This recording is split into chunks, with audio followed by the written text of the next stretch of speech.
शिवाय। ओम नमः शिवाय।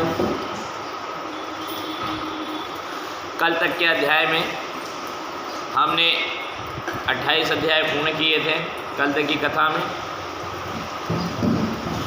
जहाँ पर हमने भगवान के अलग अलग अवतारों का वर्णन था। और इस शिव महापुराण शतरुद्र संहिता में भगवान के अवतारों की ही कथा है। यहाँ पर भी एक अवतार आता है जो बहुत ही प्रचलित है, विश्व रूप जिसे कहते हैं। या तो ये है भगवान का, इसमें जो नाम है वो नाम है कृष्ण दर्शन। बोले कृष्ण दर्शन भगवान की जय। भगवान शिव ने कृष्ण दर्शन रूप का यहाँ प्रारंभ किया है। नंदी महाराज बताते हैं कि हे सनंद कुमार जी, इक्ष्वाकु वंश में सुरादेव की 9वीं पीढ़ी में राजा नभग का जन्म हुआ था, जिनके पुत्र नभाग और उसके विष्णु भक्त अम्बरीश हुए। और उन्हीं अम्बरीश के पितामह नभग का चरित्र सुनो, जिसे स्वयं शंकर जी ने ज्ञान दिया। तब नभग बहुत दिनों के लिए गुरुकुल में विद्या पढ़ने चले गए। उन्होंने इक्ष्वाकु आदि भाइयों ने राज्य का विभाजन करवा अपना भाग तो ले ही लिया, किंतु उन्होंने नभग का भी भाग हड़प लिया। जब ब्रह्मचारी नभग सब वेद वेदांग पढ़कर गुरुकुल से लौटे तो अपना भाग मांगने के लिए भाइयों ने कहा,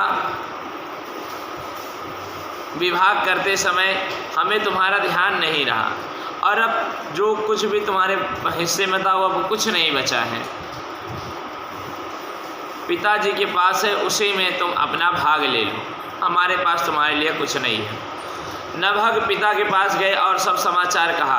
पिता श्राद्धदेव को बड़ा आश्चर्य हुआ। उन्होंने नभग को धैर्य देकर कहा, तुम्हारे भाइयों ने तुम्हारे साथ छल किया है, उनका कहना असत्य है, तुम उनकी बात पर विश्वास न करो। परंतु अब मैं तुम्हें एक उपाय बतलाता हूँ, जिससे करने से तुम्हारा दुख दूर हो जाएगा। आज बुद्धिमान अंगिरस ब्राह्मण यज्ञ करते हैं, उनमें प्रत्येक छठे दिन उन्हें मोह प्राप्त हो जाता है और इस प्रकार उनका यज्ञ पूर्ण नहीं हो पाता। तुम विद्वान हो, वहाँ जाकर तुम उन्हें उपदेश दो। वैश्यदेव सूतों को पढ़कर उनके यज्ञ को पूर्ण होने पर वे ब्राह्मण स्वर्ग चले जाएंगे और वे संतुष्ट होकर तुम्हें अपना बचा हुआ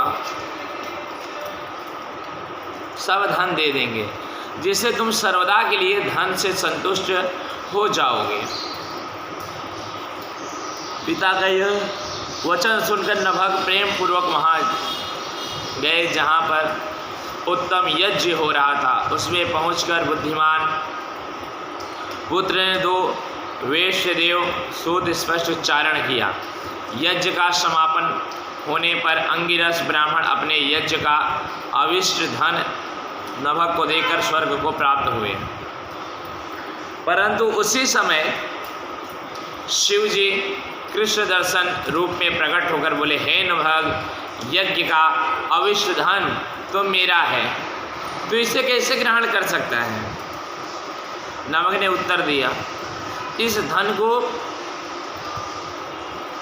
ऋषियों ने मुझे दिया है, ये मेरा धन है। आप कौन हैं जो मुझे रोकते हैं?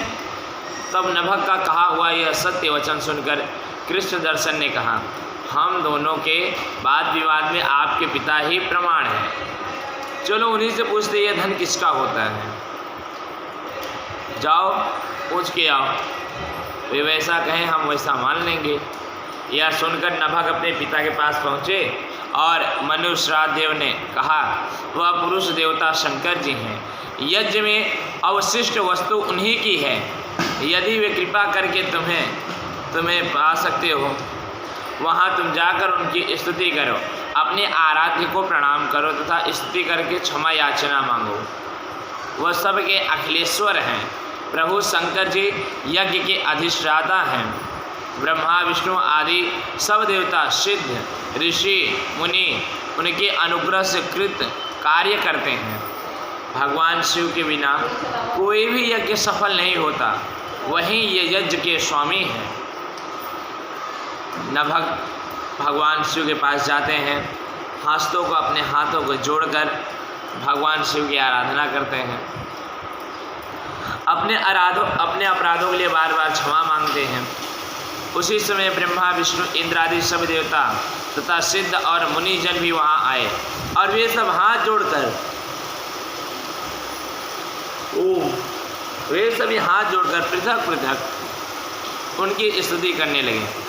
तब शिवरूप कृष्ण दर्शन से प्रसन्न हो नभग से कहा, तुम्हारे पिता ने जो कुछ कहा है वह सब सत्य है, तुम भी साधु हो, इसमें संदेह नहीं है।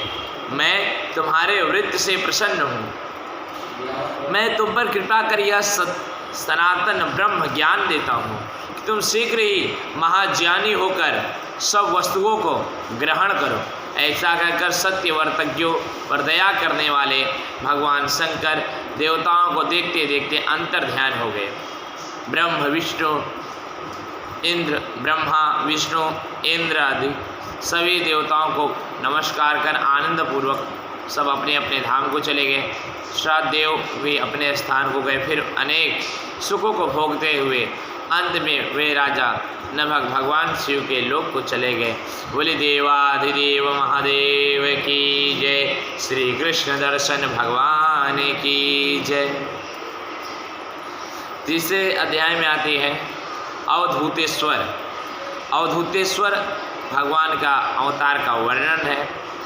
तो नंदी महाराज बोलते कि हे ब्रह्मपुत्र, एक बृहस्पति और सब देवताओं को साथ ले इंद्र शंकर जी के दर्शन करने के लिए कैलाश पर्वत पर गए। तो इंद्र को आया जान शिव जी उनकी परीक्षा लेने लगे। लीलाधारी भगवान शंकर ने भयंकर अवधूत रूप धारण करके उन्हें आगे जाकर मार्ग को रोक लिया और प्रज्वलित अग्नि के समान देवप्यान लंबे होकर वहाँ स्थित हो गए। बृहस्पति जी के साथ इंद्र ने मार्ग के मध्य में अद्भुत आकार वाले भयंकर पुरुष को देखा। तब अहंकार आ गया इंद्र में और शंकर जी को न पहचान मार्ग में स्थित उस पुरुष से पूछा, तुम कौन हो? हे दिगंबर, हे अवधूत आकार वाले, तुम कहाँ से आए हो और तुम्हारा नाम क्या है? तो मुझे शीघ्र सत्य सत्य कहो। शंकर जी अपने स्थान पर स्थित हैं अथवा कहीं और गए हैं। देवता और बृहस्पति उनके दर्शन को जानते हैं। यह सुनकर मदनाशक शंकर जी कुछ न बोले, मंद मुस्कुराते रहे। इंद्र ने फिर पूछा, परंतु शंकर जी जो अवधूतेश्वर के रूप में वहाँ प्रकट थे वो कुछ नहीं बोले। त्रिलोकेश्वर इंद्र ने फिर पूछा, परंतु दिगंबर मौन ही रहे। इंद्र बार बार पूछते थे और वो मौन रहते थे और उनके अभिमान का नाश करने की इच्छा से भगवान दिगंबर कुछ नहीं बोले। तब इंद्र ने ललकार कर कहा, क्यों रे मूर्ख, तो पूछने पर उत्तर क्यों नहीं देता है मुझे? तो नहीं जानता मैं कौन हूँ? मैं देवताओं का राजा इंद्र हूँ, देवराज इंद्र, और मेरे पास वज्र है, उससे अभी तुझे मारता हूँ। देखता हूँ तुझे कौन बचाने आता है। तुझे एक बार कितनी बार पूछूं? बार बार एक ही प्रश्न पूछ रहा हूँ। और ये कहते ही देवराज इंद्र क्रोधित होते वज्र को उठाए। तब इंद्र को हाथ में वज्र लिए शिव जी ने उस वज्रपात को स्तंभित कर दिया। इंद्र का वज्र उन पर न चल सका। तब भुजा के रुक जाने से इंद्र को बड़ा क्रोध आया। वह भीतर ही भीतर जलने लगे और बृहस्पति समझ गए कि परम तेजस्वी भगवान शिव ही हैं। उन्होंने भगवान को प्रणाम करके अनेक शब्दों से स्तुति की। शिव जी प्रसन्न हो बृहस्पति को इंद्र का जीवन प्रदान किए और जीव नाम से प्रख्यात हुए। शिव जी ने मस्तक के क्रोध को उठाकर लवण समुद्र में फेंक दिया। वह तुरंत एक बालक हो गया। उसका नाम जलंधर पड़ा था। वह सिंधु का पुत्र कहलाया था। सब देवता सुखी हुए। शिव जी अंतर ध्यान हो गए। इस प्रकार बृहस्पति सहित इंद्र शिव के दर्शन करके अपने स्थान को लौट गए। बोले देवाधिदेव महादेव की जय। 31वां अवतार भगवान बताते हैं। नंदीश्वर बोले, हे मुनिश्रेष्ठ, विदर्भ नगर में एक सत्यरथ नाम के राजा थे, जिनमें शिव धर्म सेवन करते हुए अपना बहुत सा समय व्यतीत कर दिया था। शिव जी के निज सेवा भक्ति करते करते उनका पूरा जीवन व्यतीत हो गया, ये समझिए।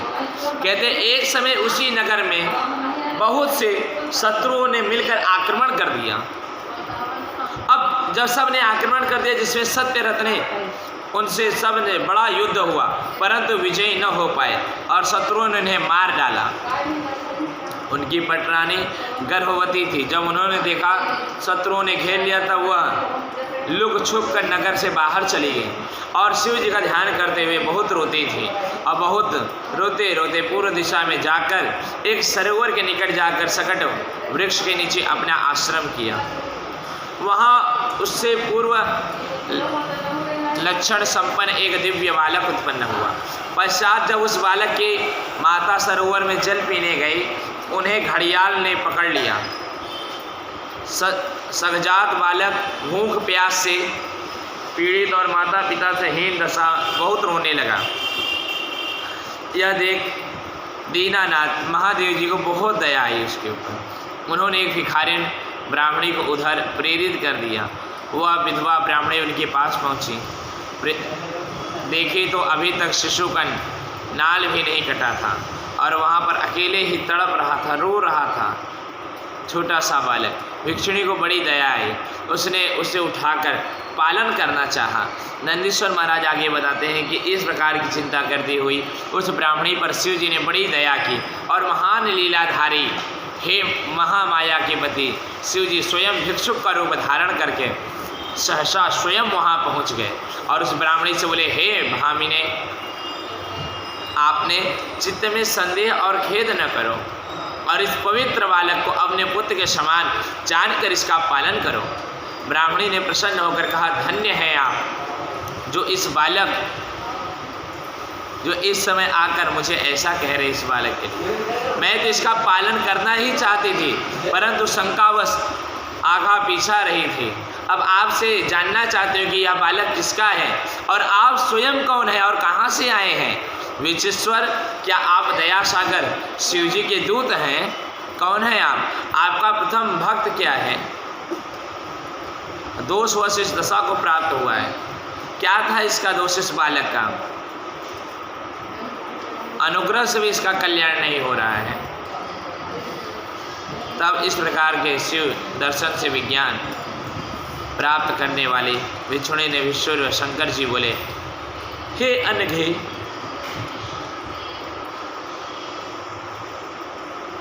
हे अनघे, ओम शिव भक्त विदर्भ नरेश सत्यरथ का पुत्र है। यह इसका पिता साल व शत्रुओं द्वारा मार डाला गया है। उसकी स्त्री घर से निकल यहाँ भाग आई और वन में आकर उसने इस पुत्र को उत्पन्न किया, जन्म दिया। और यूं ही यह उत्पन्न हुआ, इसकी माता प्यास से व्याकुल हो सरोवर में जल पीने गई। वहाँ उसे कर्क ने पकड़ लिया और उसने पूछा, इस बालक का पिता शत्रुओं से क्यों मारा गया तथा इसकी माता कर्क में क्यों पड़ी? उस ब्राह्मणी ने पूछा। तब भिक्षुक रूप में भगवान शिव ने कहा, इसका पिता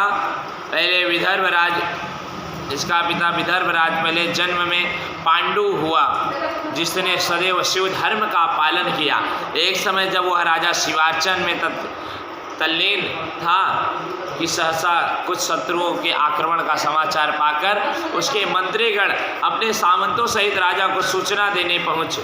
राजा ने समझा कि यह शत्रु ही यहाँ पर आ गए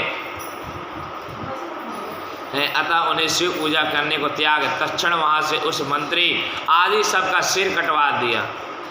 उसकी बुद्धि का भ्रम, जो आपने शिव पूजन समाप्ति किए बिना ही यह सब कार्य किया, उस समय पाप उस पर सिर पर पाप चढ़ बैठा, जिसके फलस्वरूप वह शिवव्रती होकर भी विदर्भ नगर में जन्मा। तो शिव पूजा के समाप्त न करने के सुखों के मध्य में ही शत्रुओं द्वारा मारा गया। तब पूर्व जन्म में इसका सत्यरथ पिता था। इस जन्म में शिव जी की पूजा से यति के क्रम से ऐश्वर्य रहित पुत्र हुआ है। अतः उसकी माता ने अपने पूर्व जन्म में अपनी सौत का छल से मार दिया था।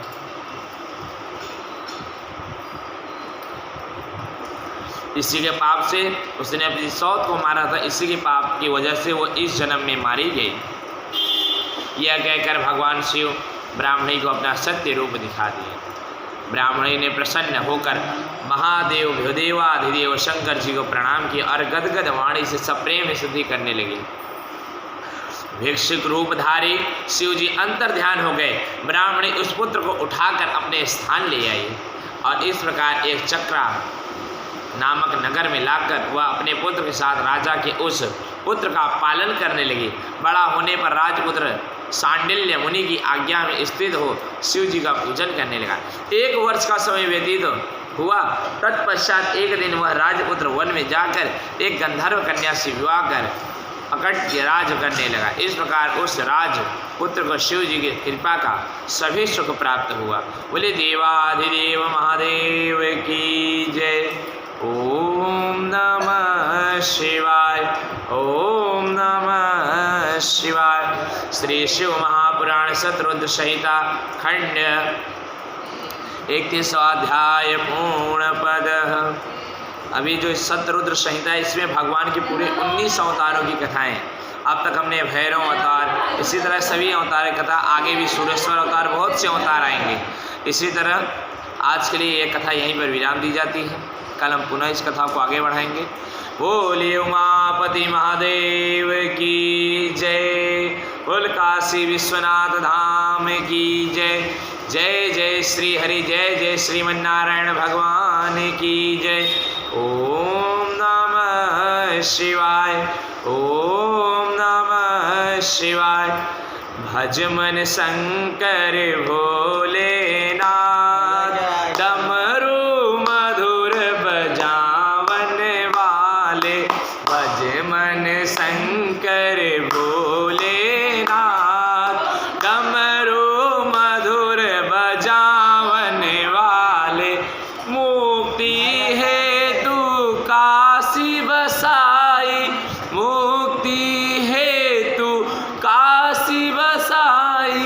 भज मन शंकर भोलेनाथ, डमरू मधुर बजावन वाले।